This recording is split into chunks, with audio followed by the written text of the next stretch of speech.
అందరికీ నమస్కారం. Welcome to our channel. మన దేశవ్యాప్తంగా ఉన్నటువంటి రైతన్నలందరికీ కూడా ప్రధాని మోదీ గారు మరొక భారీ శుభవార్తనైతే తీసుకొచ్చారు. ఇక వచ్చే నెల నుంచి కూడా పీఎం కిసాన్ 19వ విడత నిధులను విడుదల చేస్తున్నటువంటి నేపథ్యంలో రైతులకైతే కొన్ని సూచనలు అయితే చేశారనమాట. ఇక దేశవ్యాప్తంగా ఉన్న రైతులందరూ కూడా వెంటనే ఇలా చేస్తేనే మీకు పీఎం కిసాన్ 19వ విడత సాయాన్ని విడుదల చేస్తున్నట్లు కూడా అప్డేట్ అయితే తీసుకొచ్చారు. ఇక రైతులు ఏం చేస్తే ఈ 19వ విడత డబ్బులు ముందుగా మీకు జమ అవుతాయి, మనకు ఏ జిల్లాల వారికి డబ్బులు ముందుగా జమ చేస్తారు, ఏ రైతులకు జమ అవుతుంది ఏంటి అనే వివరాలన్నీ కూడా మీకు అందరికీ కూడా నేను తెలియజేస్తాను. దయచేసి వీడియో చూస్తున్న ప్రతి ఒక్కరూ కూడా ముందుగా వీడియోను ఎక్కడా కూడా స్కిప్ చేయకుండా మీరు చివరి వరకు చూడండి. మీరు ఎప్పుడైతే వీడియోను లాస్ట్ వరకు చూస్తారో అప్పుడే మీకు సమాచారం అనేది తెలుస్తుంది. తప్పకుండా చివరి వరకు చూడండి.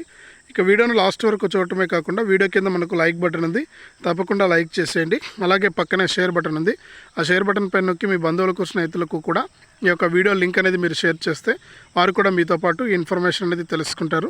తప్పకుండా వీడియోను లైక్ చేసి షేర్ చేయడం మర్చిపోవద్దు. అలాగే తప్పకుండా ఇలాంటి అప్డేట్స్ కోసం మీరు ఇప్పుడే మన ఛానల్ని సబ్స్క్రైబ్ చేసుకుని పక్కనే వచ్చే గంట పైన నొక్కితే మరిన్ని అప్డేట్స్ను మరింత సమాచారాన్ని మీరు తెలుసుకోవడానికి అవకాశం ఉంటుంది. తప్పకుండా వీడియోను లైక్ చేసి షేర్ చేసి సబ్స్క్రైబ్ చేసుకోండి. ఇక లేట్ చేయకుండా మనం వివరాలకైతే వెళ్ళిపోదాం. మన దేశవ్యాప్తంగా ఎవరైతే రైతులు ఉన్నారో వారందరికీ కూడా ప్రధాని మోదీ గారు మరొక భారీ శుభవార్తను అయితే తీసుకొచ్చారు. ఇక పీఎం కిసాన్ సమ్మాన్ నిధి పథకం ద్వారా మనకు ఒక్కొక్క రైతుకు కూడా మనకు దేశవ్యాప్తంగా ఉన్నటువంటి రైతులందరికీ కూడా ఇప్పటి వరకు కూడా విడతకు 2,000 రూపాయల చొప్పున అయితే విడుదల చేయడం జరిగింది. ఇక పీఎం కిసాన్ సాయాన్ని పెంచుతున్నామని కూడా వార్తలు వస్తున్నాయి. ఇక పీఎం కిసాన్ సాయాన్ని కనుక పెంచితే కనుక ఈ 19వ విడత నుంచి కూడా ఒక్కొక్క రైతుకు కూడా మనకు దాదాపు 6,000 రూపాయల వరకు కూడా జమ అయ్యే అవకాశం ఉంది.